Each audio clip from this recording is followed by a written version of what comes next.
I think Anaconda banned. I think this card is donezo. I think the fact remains that Konami really does need to hit this card on the upcoming ban list. I think Anaconda up until this point has always been poorly designed. Now, obviously, the problem card is Verte. Although my personal hot take is that I think it's actually kind of good for the game right now because it gives a lot of rogue decks some options. Honestly, I want to talk about Verde Anaconda. I don't think this card is going to get it banned just yet. I feel like there's going to be another format where this card is played.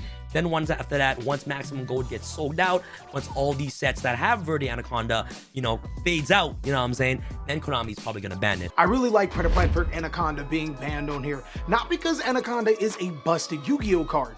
It's because it's a very poorly designed Yu-Gi-Oh card.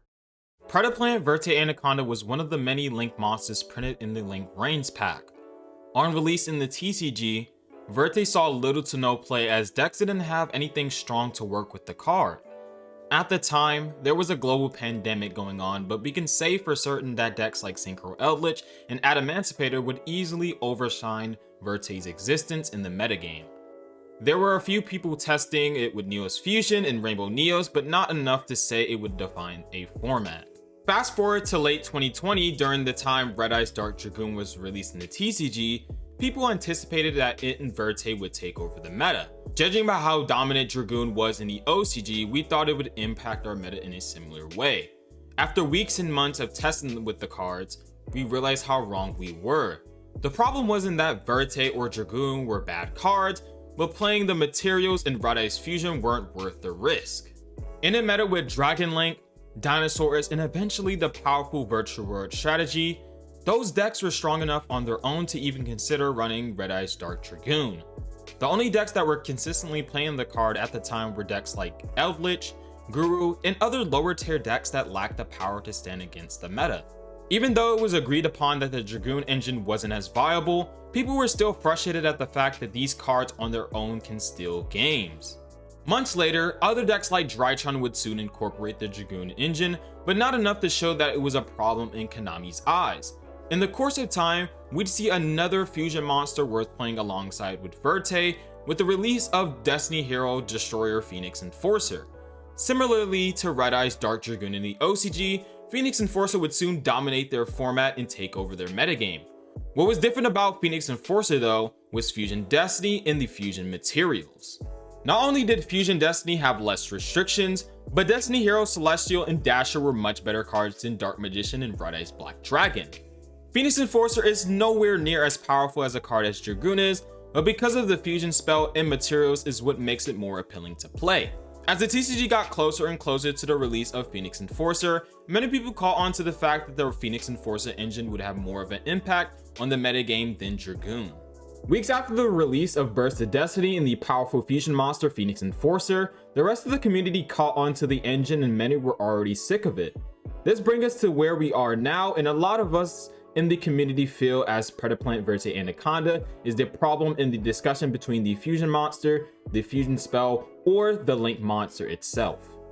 Now with all that introduction out of the way, I want to try and convince the other side as to why I feel the other two are the problem cards.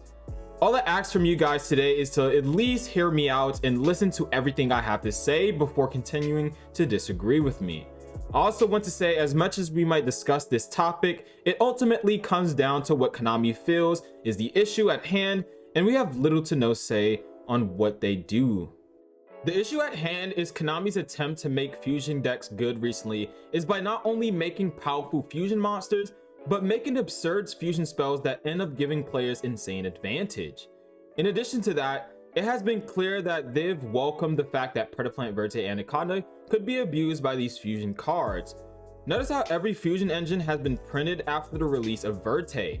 If Predaplant Verte Anaconda was so broken for the fusion mechanic, why did Konami have to go out their way to make Verte splashable? Verte takes more than a powerful card like Heavy Metal Foes Electromite and Crystron Halka-Fibrax to break the fusion mechanic. As many would say, fusion is probably the worst out of all the extra deck mechanics, so it generally takes more to break the card. In Verte's case, as I said earlier, it takes both a normal or quick play fusion spell that specifically reads fusion or polymerization in the name that fuses from the main deck and a crazy strong boss monster to break Verte. Comparatively to Halka-Fibrax in Electromite's case, it takes a lot less to abuse a certain card. It's also arguable to say that Red Eye's Dark Dragoon, Fusion Destiny, and Branded Fusion are more of a problem due to them being ridiculous without Verte's existence. If we were to ban Verte on the upcoming ban list, the other cards would eventually end up on the ban list alongside with Verte. That is why in the OCG, we've seen that both Red Eye's Dark Dragoon and Fusion Destiny have ended up being banned rather than Verte.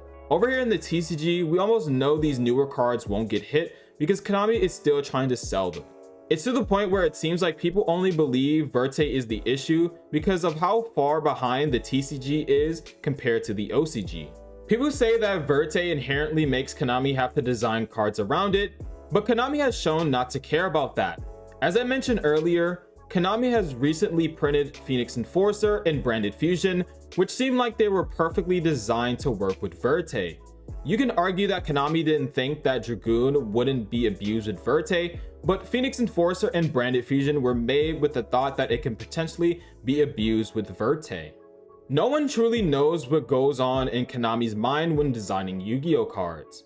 What I can say for certain is that they aren't worried about cards hurting future card design. If that was the case, they would have to design around thousands of different generic cards to make newer ones. That is why Konami continues to print generically powerful cards every year. The ban list exists for these generic cards while also letting Konami make even stronger ones. If Konami sees that a card proposes a problem to the health of the game, they simply just put it on the ban list. As it stands in the January 2022 metagame, the two most dominant decks of the format are both Sword Souls and Lyraless Tri-Brigade. While some of the Sword Soul decklists are playing the Phoenix Enforcer engine, the far more popular version of the deck is the Tenyi build. The other decks that have incorporated the Phoenix Enforcer engine is Invoke Dogmatica, Phantom Knights, Sky Strikers, Bee Troopers, and other more roguish strategies. As this has made the lower part of the tier list more stale, it has overall made these weaker strategies keep up with the powerful tier 1 decks. There's not a lot of engines that you could say in the past that help rogue decks strive more than the best decks in the format. Sooner or later, the engine might pose as a threat to the health of the future metagame, but as it stands, the engine has done more good for the game than bad. Now, with all that being said, while I do think that Verte is not the problem, I think that Konami could change their mind about Verte and end up banning it in the TCG and the OCG. Even though there's decks like ABCs, Metalfoes, Invoke that were all good without the broken fusion spells, they may feel that newer decks need them to be good and ultimately ban Verte. I also think that it's fair to think that Verte is the problem, but I've given my detailed analysis on why I think Verte isn't, and there's an easy fix to what I believe is the actual issue. Hopefully you guys enjoyed the topic, and make sure you like, comment, and subscribe for more amazing videos.